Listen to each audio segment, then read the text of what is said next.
Question number 14 आपसे क्या कह रहा है? क्वेश्चन नंबर 14 को समझिए भाई। ये कह रहा है in the given figure a circle inscribed in triangle PQR touches its sides PQ, QR and RP at points S, T and U respectively.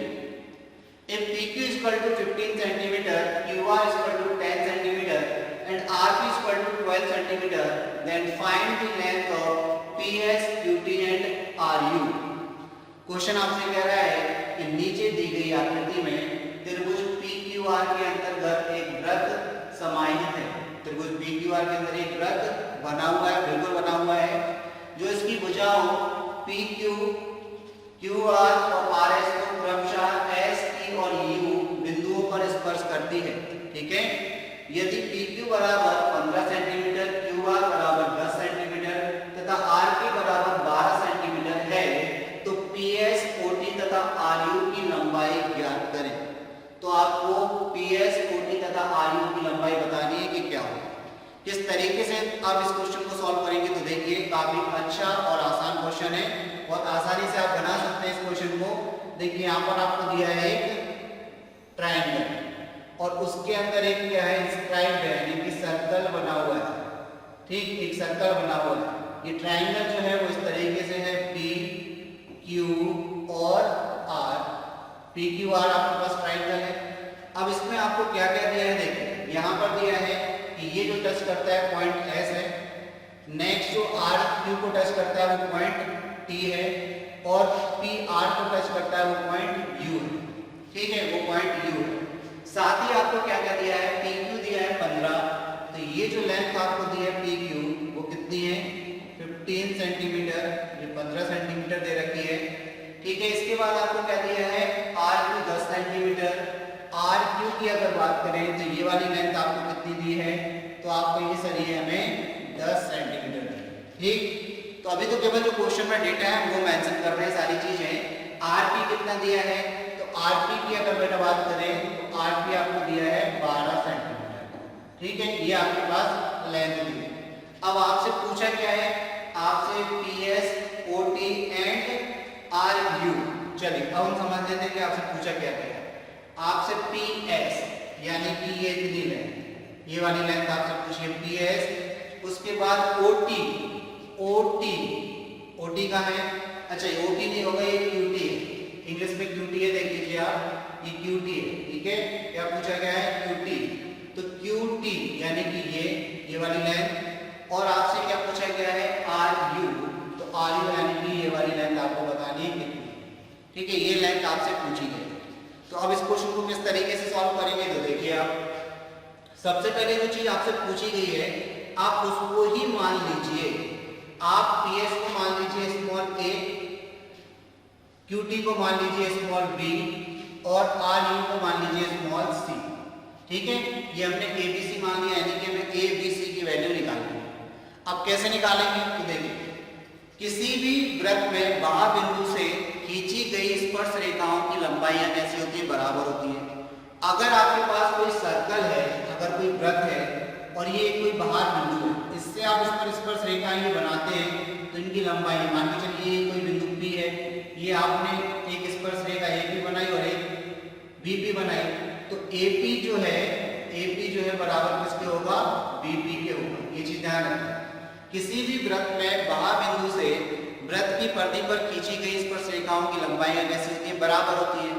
अगर ये बराबर होती है तो अब आप देखिए यहाँ पर थोड़ा सा कि अगर ये P से स्पर्श रेखा है PS और P से स्पर्श रेखा है PU, तो अगर PS की लंबाई आपने A मानी तो PU भी कितना हो जाएगा, A हो जाएगा। इसी प्रकार Q बाह्य बिंदु हो जाएगा, स्पर्श रेखा QT हो जाएगी और यहाँ पर स्पर्श रेखा QS हो जाएगी। तो अगर आपने QT भी माना तो ये QS भी कितना हो जाएगा, B हो जाएगा। क्लियर। इसी प्रकार आप देखिए बिंदु R से स्पर्श रेखा RU है और R से स्पर्श रेखा RT है, तो इनकी लंबाइयां भी बराबर होगी। अगर RU C है तो RT भी कितना हो जाएगा, C हो जाएगा। हो जाएगा कि नहीं। तो अब आप बताइए अगर A plus B, B plus C और C प्लस A अगर आप करते हैं तो आपको क्या मिलेगा, इस पूरे त्रिभुज की परिमाप मिलेगा, मतलब पेरीमीटर मिलेगा कि नहीं। और जो आपको भुजाएं दी है, देखिए आपको पी क्यू क्यू आर और आर पी आपको दिया है, तो हम ऐसे कह सकते हैं भाई, यहाँ से क्या कह सकते हैं हम यहाँ से कह सकते हैं कि हमारे पास a प्लस बी कितना है, तो आप कहेंगे सर a प्लस बी हमारे पास 15 सेंटीमीटर है, ठीक है। सेकंड अगर हम बात करें कि हमारे पास b प्लस सी कितना है, तो b प्लस सी आप कहेंगे सर हमारे पास 10 सेंटीमीटर है। अब आपसे हम बोले कि भाई हमारे पास a प्लस सी कितना है, तो a प्लस सी आप कहेंगे सर हमारे पास 12 सेंटीमीटर है। और हमें a b c की वैल्यू तो निकालनी है, इसीलिए हमने a b c मान लिया था। जो चीजें हमें निकालनी थी, हमें पी एस क्यू टी और आर ई निकालना था, उनको ऑलरेडी हमने ए बी सी मान लिया। तो अगर हम ए बी सी की वैल्यू निकाल लेंगे तो हमारे आंसर आ जाएंगे, ठीक है। तो अब देखिए हम क्या करें, इन तीनों इक्वेशन को अगर ऐड कर दें तो बताइए 12 15 27 10 37 हो जाएगा कि नहीं। और यहाँ पर आप बताइए 2 बार ए है, 2 बार बी है, 2 बार सी है, तो 2 का भाग चला जाएगा इसमें, और यहाँ से a प्लस बी प्लस सी की वैल्यू आ जाएगी। तो a प्लस बी प्लस सी की वैल्यू कितनी आ जाएगी, तो देखिए 2 एकम 2, 1 बचेगा 2 8 16 और 2 5 10, यानी कि 18.5। तो आपके पास a प्लस बी प्लस सी आ गया। अब आपके पास अगर a प्लस बी प्लस सी आ गया तो बेटा बताइए कौन सी बड़ी बात है, a निकालना। आप a प्लस बी प्लस सी में से b प्लस सी माइनस कर दीजिए, b प्लस सी की वैल्यू कितनी है, तो आप कहेंगे सर 10 है। तो आपकी a की वैल्यू कितनी आ जाएगी, जब आप 18.5 में से 10 माइनस करेंगे तो 8.5 आ जाएगी। बस अगर आप इसके बाद सॉल्व नहीं करना चाह रहे तो इस ऑप्शन में आपको PS पहले 8.5 दिया, वो चेक कर लीजिए। तो PS देखिए 6.5, ये ऑप्शन कैंसिल, ये ऑप्शन कैंसिल, 2 ऑप्शन आपके पास दिए, या तो ऑप्शन ए आपका आंसर होगा या फिर ऑप्शन डी आपका आंसर होगा, इन दोनों में से कोई एक होगा। चलिए तो अब हमें एक वैल्यू और निकालनी पड़ेगी, बी की वैल्यू निकालते हैं। तो b की वैल्यू निकालने के लिए a प्लस बी प्लस सी में से क्या माइनस कर दीजिए, a और c। a c की वैल्यू कितनी 12 माइनस करेंगे आप 18.5 में से, तो 6.5 बचेगा। तो b की वैल्यू कितनी आ गई, 6.5। 6.5 कहाँ दिया है भाई, देखिए 6.5 आपको इसमें दिया है, यानी कि ऑप्शन ए भी आपका कैंसिल, तो ऑप्शन डी आपका आंसर हो जाएगा। ऑप्शन डी क्या हो गया बेटा, फिर आपका आंसर हो गया।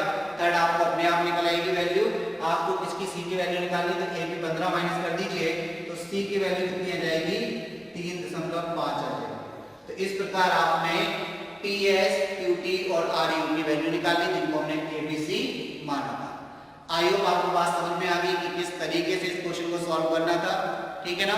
चलिए तो आगे बढ़ते हैं नेक्स्ट क्वेश्चन की तरफ। मजा आ रहा होगा, लग रहा होगा कि भाई कुछ सीखने के लिए मिल रहा है, ठीक है ना। ऐसे सीखते रहिए, बराबर वीडियोस को देखते रहिए, और जितना हो सके उतना ज्यादा से ज्यादा वीडियोस लाइक जरूर करें, सब्सक्राइब करें चैनल को अगर अभी तक नहीं किया है तो। चलिए तो आगे बढ़ते हैं, क्वेश्चन नंबर 15 देखते हैं। क्वेश्चन नंबर 15 देखते हैं। Find the area and circumference of a circle if the radius is 14 centimetre, take 5=22/7।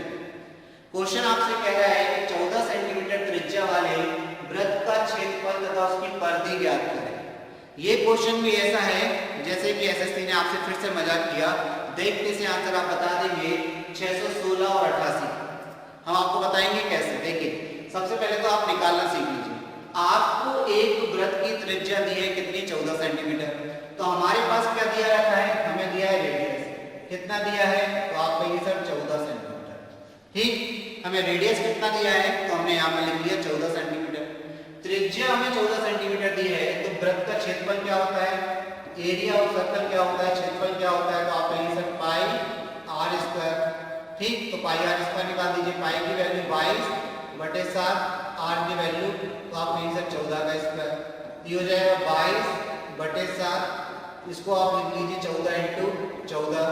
ठीक है, 7 से कितने बार कट गया, 2 बार, तो ये आपका कितना हो गया 28। और 28 इंटू क्या करना है आपको 22 करना है। 28 दूनी 56 होता है, 28 दूनी 56, ये 616 हो गया सेंटीमीटर स्क्वायर। ये तो एरिया आ गया। अब हम बात करते हैं किसकी, परिधि की। तो अगर हमें परिधि निकालनी है, सर्कमफ्रेंस निकालना है, परिधि निकालनी है, तो परिधि क्या होती है, तो आप कहेंगे सर 2 पाई आर होती है। अब 2 पाई की वैल्यू कितनी 22/7, आर की वैल्यू कितनी 14, 7 से कितनी बार 2 बार, 2 दूनी 4, 22 चौक 88, तो कितना आ गया 88, और परिधि किसमें आएगी आपकी सेंटीमीटर में। तो देखिए 616/88 आपका आंसर आ गया। ये सॉल्व करना पड़ा, सॉल्व अगर तब नहीं करना पड़ेगा आपको जब आपको चीजें पता होंगी। चीजें क्या पता होंगी, तो 2 चीजें आप याद कर लीजिए। अगर रेडियस आपके पास 7 है तो ध्यान रखना एरिया क्या होगा 154 होता है सर्कल का, और सरकमफ्रेंस अगर हम सरकमफ्रेंस की बात करें, सरकमफ्रेंस सी को डिनोट कर रहे हैं तो ये आपका हमेशा 44 होता है। ठीक है, अगर आपको रेडियस यानी कि त्रिज्या कितनी दी है, त्रिज्या 7 सेंटीमीटर दी है, एक ऐसा वृत्त जिसकी त्रिज्या 7 सेंटीमीटर है उसका क्षेत्रफल 154 होता है और उसका परिधि यानी कि सरकमफ्रेंस 44 होता है। ठीक, सेकंड अगर हम बात करें इसमें, अगर हम सेकंड बात करें कि अगर रेडियस आपको क्या दी है, अगर हमने रेडियस आपको 14 दी तो इसके लिए भी आप बेटा याद कर लें, तो क्षेत्रफल यानी कि डेल एरिया क्या होता है 616 होता है और सरकमफ्रेंस यानी कि परिधि 88 होती है। हमेशा याद रखना, अगर ये चीज आपको पता होती कि त्रिज्या अगर वृत्त की 14 सेंटीमीटर है तो उसका क्षेत्रफल 616 होगा और परिधि 88 होगी, तो आपको इतना सॉल्व नहीं करना पड़ता, तुरंत डी ऑप्शन पर टिक करके आप आगे बढ़ जाते, यानी कि केवल टिक करने का 2 सेकंड का समय आपका लगता। ठीक है ना, और अगले नेक्स्ट क्वेश्चन को आप सॉल्व कर रहे हो। क्लियर होगी बात? चलिए आगे बढ़ते हैं, समझते हैं अगले क्वेश्चन को, देखते हैं कि भाई क्वेश्चन नंबर 16 आपसे क्या कह रहा है।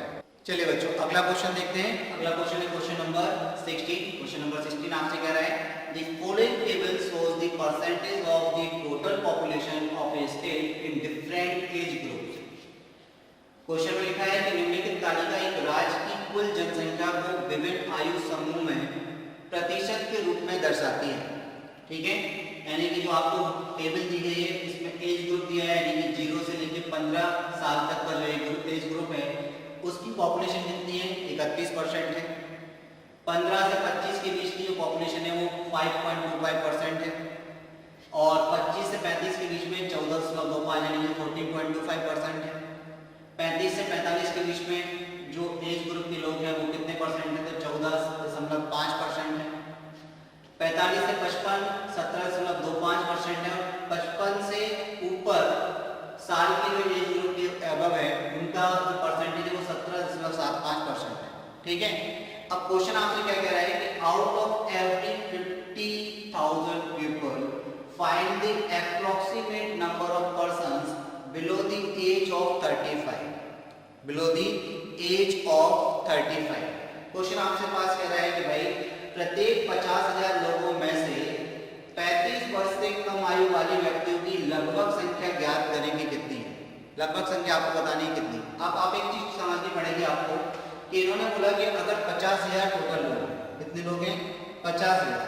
इन्होंने बोला कि अगर लोग कितने हैं, लोगों की अगर हम बात करें, इन्होंने बोला कि 50,000 है। ठीक है, उन 50,000 लोगों में आपको उन व्यक्तियों की संख्या बतानी है जो 35 वर्ष से कम आयु के हैं।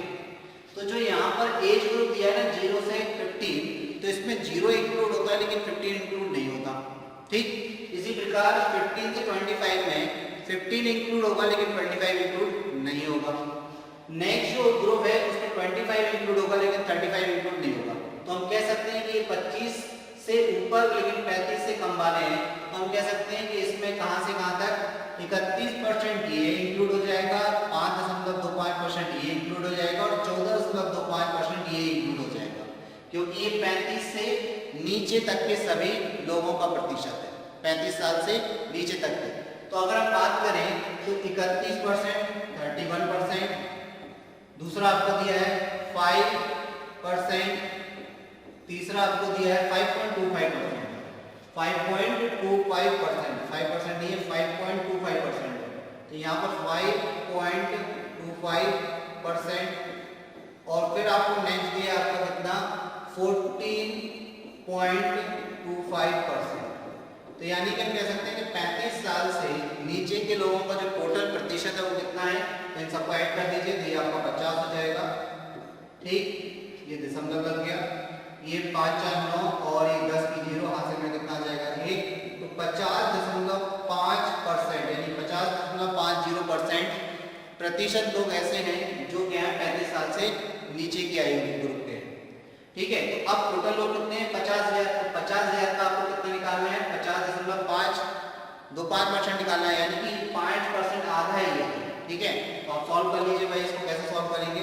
तो 50,000 का आप क्या कर लीजिए, देखिए एक तो क्लियर दिख रहा है 50% मतलब 25,000, तो 25,000 से ऊपर आंसर होगा, तो 25,000 से जरा सा ऊपर आंसर होगा 0.5।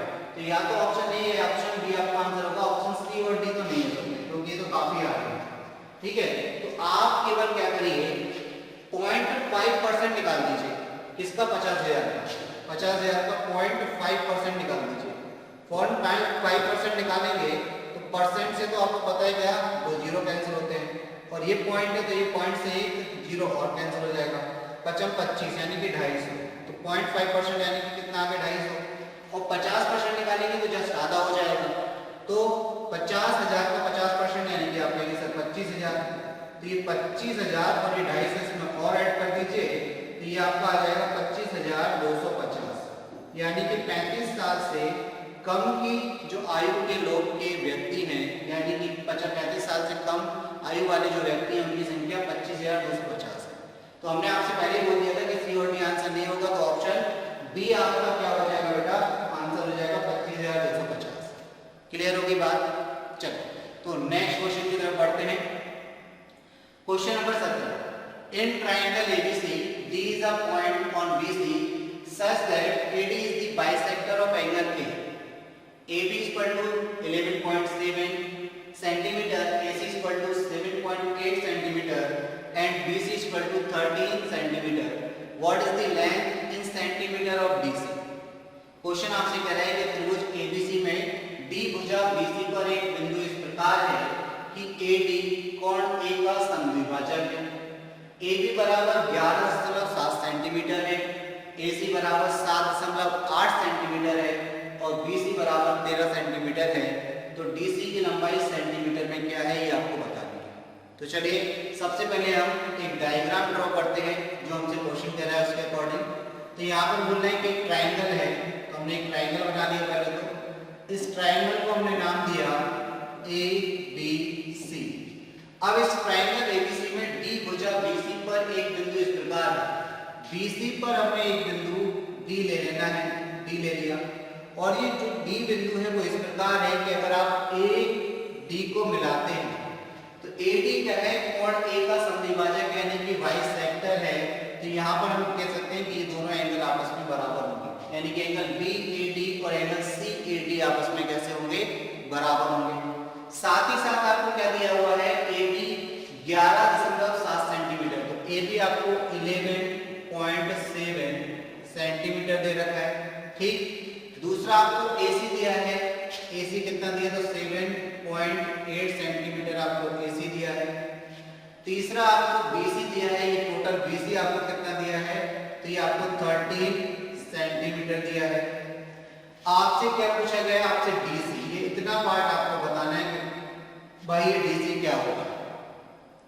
तो देखिए यहाँ पर हम एक प्रॉपर्टी का इस्तेमाल करेंगे, एक गुण होता है, एक प्रिमिव होती है, हम कह सकते हैं इस प्रॉपर्टी का इस्तेमाल करेंगे। वो प्रॉपर्टी होती है एक्सटीरियर एंगल नहीं इंटीरियर एंगल बाइसेक्टर थ्योरम, यानी कि अंतः कोण समद्विभाजक प्रमेय। इंटीरियर एंगल बाइसेक्टर थ्योरम का हम यहाँ पर क्या करेंगे, इस्तेमाल करेंगे। इसका इंटीरियर एंगल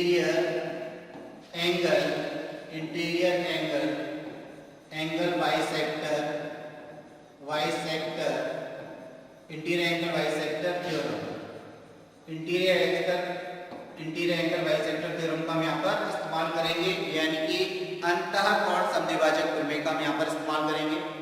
अंतः कोण समद्विभाजक प्रमेय क्या होती है, इसको आपको समझना होगा। यदि किसी त्रिभुज में एक रेखा उसके किसी एक कोण को क्या करती है, आंतरिक रूप से समद्विभाजित करती है, तो जिस भुजा, वो जो भुजा है जो समद्विभाजित करती है, वो तीसरी भुजा को जिस बिंदु पर मिलती है, वो बिंदु इस भुजा को यानी कि तीसरी भुजा को उस अनुपात में बांटता है जिस अनुपात में शेष दो भुजाएं होती हैं, अंतः कोण समद्विभाजक प्रमेय ये कहती है कि यदि किसी त्रिभुज का एक कोण का समद्विभाजक रेखा आपको दी गई है तो वो तीसरी भुजा को उस अनुपात में बांटती है जिस अनुपात में शेष दो भुजाएं होती हैं। मतलब कहने का ये है, आप इसको ऐसे समझिए कि यहाँ पर जो आपके AB और AC का अनुपात होगा, यानी कि शेष दो भुजाओं का AB और AC का अनुपात होगा, वो बराबर होगा BD, BD और DC के अनुपात के। क्योंकि यहाँ पर AD क्या है, समद्विभाजक रेखा है कोण A की, ठीक है ना। तो यहाँ से देखिए आप इसको मान लीजिए x, इसका मान आपको निकालना है, तो ये कितना हो जाएगा, तो ये आपका 13 माइनस x हो जाएगा, क्योंकि पूरी भुजा कितनी दी थी आपके पास 13 तो 13 थी। ये वैल्यूज अगर हम यहाँ पर पुट कर देते हैं, क्योंकि हमारे पास AB की वैल्यू भी है, AC की वैल्यू भी है, तो x का मान हम आसानी से निकाल सकते हैं। तो चलिए वैल्यूज पुट करना है तो करते हैं वैल्यूज पुट। AB की वैल्यू 11.7 है, AC की वैल्यू 7.8 है, इधर BD की वैल्यू 13 माइनस x है और DC की वैल्यू x है जो हमें निकालना है। ये DC आपसे पूछा गया है। तो अब देखिए दशमलव से तो दशमलव आपका कैंसिल हो गया, 13 6 78, 13 9 117, 3 से ये 2 बार और 3 से ये 3 बार कैंसिल हो गया, तो आपका 3/2 बराबर में हो जाएगा 13 माइनस x बटे में x, मल्टीप्लाई कर दीजिए तो ये आपको हो जाएगा 3x और यहाँ 2 का मल्टीप्लाई हो जाएगा तो 26 माइनस 2x, 2x इस तरफ आ जाएगा तो कितना हो जाएगा 5x इक्वल टू 26, तो x की वैल्यू आ जाएगी 26/5। तो ये आपका आंसर आएगा 25, 5 5 25, एक बचेगा 5 10 यानी कि 5.2 सेंटीमीटर। सेंटीमीटर में आपसे पूछा गया था, तो 5.2 सेंटीमीटर यानी कि 5.2 सेंटीमीटर। तो किस ऑप्शन में दिया है, तो ऑप्शन डी में दिया हुआ है, तो ऑप्शन डी इस प्रकार आपका आंसर हो जाएगा। आई होप बात आपको समझ में आ गई। तो कौन सी प्रॉपर्टी का इस्तेमाल किया हमने यहाँ पर, अंतःकोण समद्विभाजक में, अंतःकोण समद्विभाजक में यानी कि इंटीरियर एंगल बाइसेक्टर थ्योरम का हमने यहाँ पर इस्तेमाल किया है। ये आपको याद रखनी है कि इंटीरियर एंगल बाइसेक्टर थ्योरम क्या होती है, तो इसका ये कॉन्सेप्ट है, इस कॉन्सेप्ट के बेस पर ये क्वेश्चन आपका सॉल्व हुआ है। ठीक है, चलिए आगे बढ़ते हैं।